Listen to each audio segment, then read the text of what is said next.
Hi there.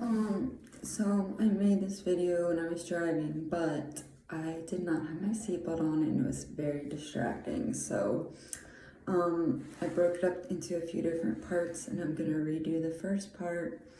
Um, Basically, I just wanted to talk about,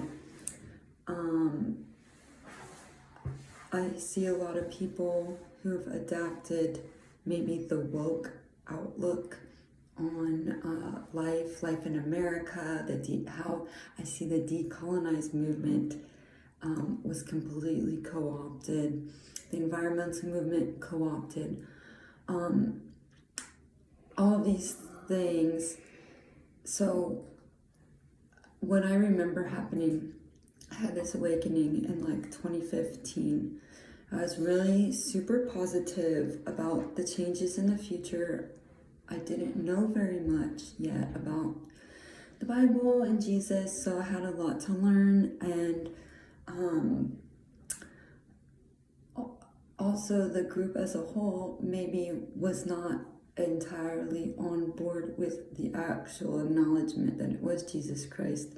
I think a lot of people and characters got within the left, and they started leaning on their theoretical framework about the way the world was supposed to be and what was right.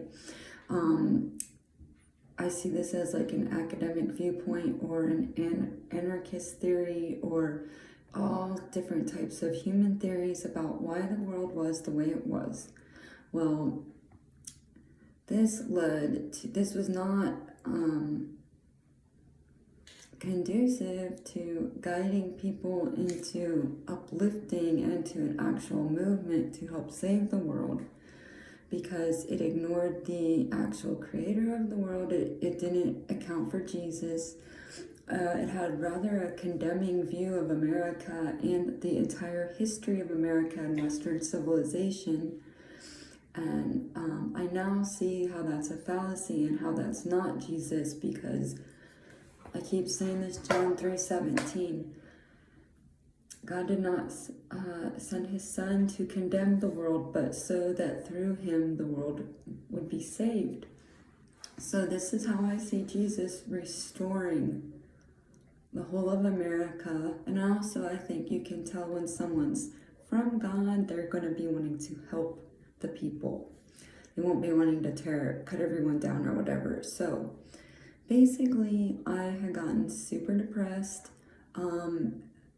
not only because of, like I said, this negative worldview, but I'd also been for a few years under a spiritual attack. I had gotten very depressed because I had been living in my mom's house instead of the freedom that I had previously enjoyed in my life. I had a young child. I had got into a relationship kind of without knowing the person at all, thinking he was my love, realizing it was not true, and then being completely caught off guard because I had followed these,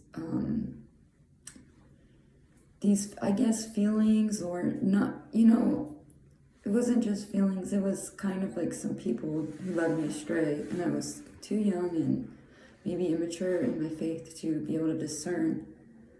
So anyway, it was like the worst thing in my life, basically.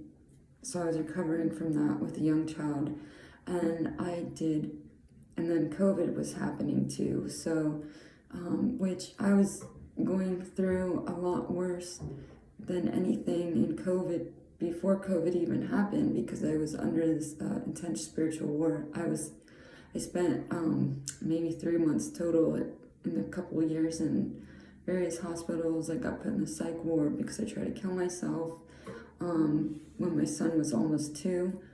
And so I had been going through quite a lot previous to that. And I was getting to the point where I was finally feeling back to myself. I did a 16-day fast in 2008, or in August, not 2008, 2021, or not 2020. And my friend called me and wanted to go on a road trip So I was like, okay. And so that's when I started feeling, because I had a car, I had a job, but like I got a job to get back on my feet and save some money, and I got a car. So yeah, I guess I took some time off work because I work for a small business, and I was able to take some. Oh no, I wasn't even working then, because they pretty much shut down during COVID. I just had a car because trying to remember how this whole thing went. Sorry, but I quit my job before COVID because I got sick. Not with COVID, but I got sick. I couldn't get out of bed. I would get nauseous and I couldn't move for like a couple weeks, so I quit my job. Anyway, so I went on this road trip with my friend to Chincoteague Island. It's an island in Delaware where they had these wild ponies. And then I had this opportunity to go ricing and join this rice camp in Wisconsin. And it would have been like me leaving early so my son could go back to preschool. Even, I guess his preschool, they didn't have to wear masks, or maybe they did. But something told me, why am I going to do this and like ruin? And I thought, I have a really cool opportunity right now to learn about this ricing. And I want to do this instead of what the schedule was, which was like, Canyon will go back to school. It was $500 a month, preschool. And I'm like, but I'm starting to feel better now. Like I actually want to live and do things instead of like the really bad depression I had, because I wasn't fulfilling my purpose and destiny at all, because I was like stuck in this house, all these things, which, you know, I'm so thankful my mom was there for me, but it was also not my calling. So I ended up taking an extra month and staying there through October, and on the way back, I just had this moment where I felt like God was showing me that I could do this. I could take my son and travel and be on the road, and I could homeschool myself. And it was like, I really had a touching moment in my heart, and I was like, oh, okay. So my mom was going to be moving to a smaller house, and so I helped her do a lot of the remodeling, saved up some money, and set out to start traveling the following spring to search for a farming community. I went to an eco-village for a few months, and I was there for a while, and it wasn't all I had wanted it to be, because I started noticing, first off, although I have been under severe depression for a number of years, I have been in a spiritual war, fighting battles that a lot of people, I guess I wasn't entertaining the darkness at all. I wasn't in the woke social justice sphere, where I was self-righteous, or, okay, this is what I also started seeing. A girl there did this group on how there is no white culture or something, and this was just like all made up. It was just all this made up woke stuff. It wasn't real at all. It doesn't acknowledge the human souls of people. And it was funny because she was talking so much crap about white people, and then a lot of the people at the eco village are white, and they were eating it up. Because, well, they were like, we have to include more people of color's voices, because that was what the brainwashing was telling them.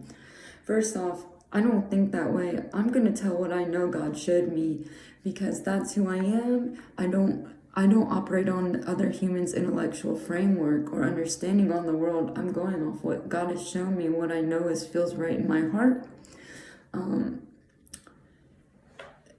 Even though I went through and almost died and all this stuff, it strengthened me for the future to never again settle and to always fight for the truth if I knew, because I knew I could not ever risk falling that hard again, because it almost destroyed me.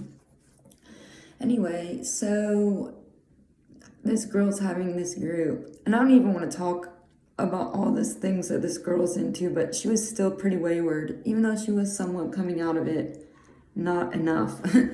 So I had a dream, and this guy came up to her and he was like, how come you said, talking about me, how come you said she was weak? She isn't weak.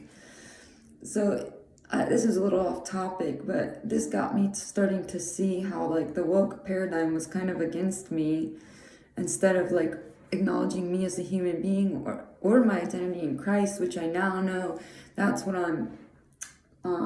that's what my life is, and I can talk about me and my story and my identity in Jesus.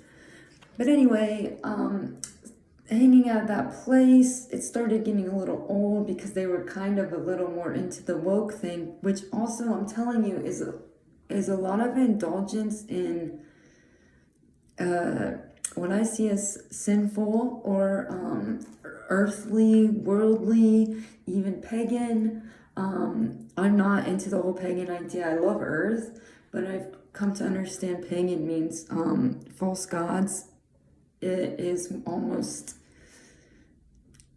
it's like the false gods or the corrupted version. So anyway, Jesus came because he had to answer, because everything had become corrupt, and so God was reestablishing his order again through the Jewish people, and then Jesus as the Messiah to save the world. So anyway, I was there for 2 months, and then one of the girls there, things were starting to get weird, and one of the girls there was like, I think you should go to the Grand Canyon. And I was like, yeah, I want to go there because my son's name, I want to bring him there. And so I decided to go to Colorado on my way to the Grand Canyon. I think I talked about, I hope I remember this story, what I said. I think I talked about part of the Colorado story already in the next video. But then God brought me to this rainbow gathering shortly after that. And then after that, I met this group of people that were heading to the Hopi Res. So that's what brought me out there. And I got a little more information about all that stuff in the next videos.